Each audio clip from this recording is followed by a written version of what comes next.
À qui regardes-tu? Nous sommes dans un monde de combat. Nous sommes dans un monde où chacun a son domaine d'intérêt. Chacun regarde là où il a le plus souvent de secours. Mais le problème est que parfois, il arrive que nous sommes déçus par certaines situations. On finit par comprendre que le secours a manqué là où on avait les regards. Et par conséquent, nous sommes déstabilisés, démoralisés, sans savoir ce qu'il faut faire d'autre. À qui regardes-tu? Pierre sur la mer a vu le Sauveur venir à eux. Jésus-Christ marchait sur la mer. Cela a étonné Pierre et il a demandé au Seigneur de lui permettre de venir, de faire comme lui. Jésus le lui permit. Il posa son pied sur la mer, un pas, deux pas sur les eaux. Pierre pouvait être aux anges car il a violé la loi de la pesanteur. Aucun homme ne pouvait marcher sur les eaux. Mais Pierre l'a fait car il avait ses regards fixés sur Jésus. L'on ne pouvait pas comprendre ce mécanisme avec les yeux car ce qui se passait était purement spirituel. Les anges de Dieu avaient soutenu les pieds de Pierre sur la mer. Pendant tes moments difficiles, tes moments de tristesse, tes moments de faiblesse, de doute, tes moments de peur, de solitude, à qui regardes-tu? Quand Pierre avait ses regards fixés sur Jésus,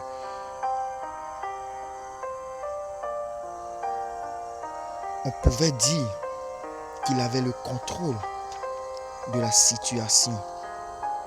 Mais il a suffi qu'il détourne ses regards de Jésus et regarde à la mer qui s'agitait, au vent qui était devenu impétueux et le pouvoir qu'il avait reçu sur la mer, le pouvoir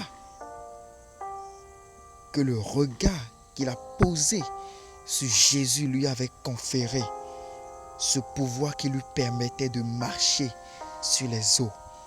Ce pouvoir l'a lâché. Il a commencé à s'enfoncer. Et comme tout homme, il a crié à Jésus qui lui est venu au secours en lui tendant la main de secours.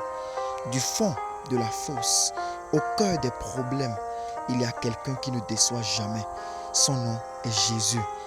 Dans Psaume 46 au verset 1, la Bible me dit, Dieu est pour nous un refuge et un appui, un secours qui ne manque jamais dans la détresse. À qui regardes-tu? Si tu regardes aux hommes, ils finiront par te décevoir. Si tu regardes à ton emploi, il te décevra aussi. Car qui sait ce qui peut se passer demain? Qui sait si demain une épreuve de la vie viendra te l'ôter? Et alors que feras-tu? La seule personne qui peut te faire survivre dans les temps difficiles, dans les moments difficiles où tu manques complètement de secours, est bel et bien Jésus-Christ. Tout autour de toi peut te prouver le contraire. Des situations où les hommes autour de toi peuvent te dire qu'il n'y a plus rien à faire ici. Mais n'oublie pas, c'est que ce qui est impossible aux hommes est possible à Dieu. Lazare dans le tombeau, rappelle-toi de lui. Les hommes disaient déjà que c'est fini. Et c'était évident, car cela fait 4 jours qu'il est mort. Mais son nombre de jours dans le tombeau n'a pas empêché Jésus-Christ d'agir. Ton nombre d'années dans cette situation n'empêchera pas Jésus d'agir en toi. La Bible dit, heureux ceux qui attendent le Seigneur, car leur délivrance se fera dans le silence. Mon pasteur, en la personne de Martin, m'a dit un jour, Michael, je n'avais plus rien chez moi, plus de vivres ni d'argent pour les approvisionnements. J'étais inquiet car ma femme doit manger et les enfants aussi. J'avais plus rien pour subvenir aux besoins fondamentaux de ma maison.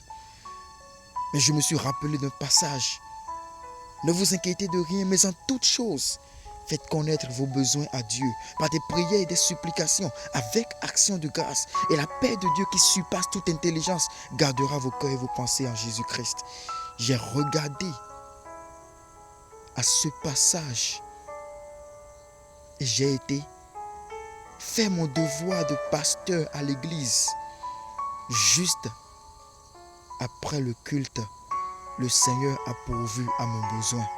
Il a touché des frères qui m'ont amené des vivres et beaucoup de choses selon mes besoins à la maison. J'étais émerveillé car c'était un grand miracle que le Seigneur a opéré dans ma vie. Bien-aimés, à qui regardez-vous? Le Seigneur ne manque jamais au rendez-vous. Il vient toujours. Et quand il vient, il agit. Et ce qu'il fait est couronné de joie, de paix, de gloire, d'honneur. Habakkuk 2, verset 3. Car c'est une prophétie dont le temps est déjà fixé. Elle marche vers son thème. Elle ne mentira pas.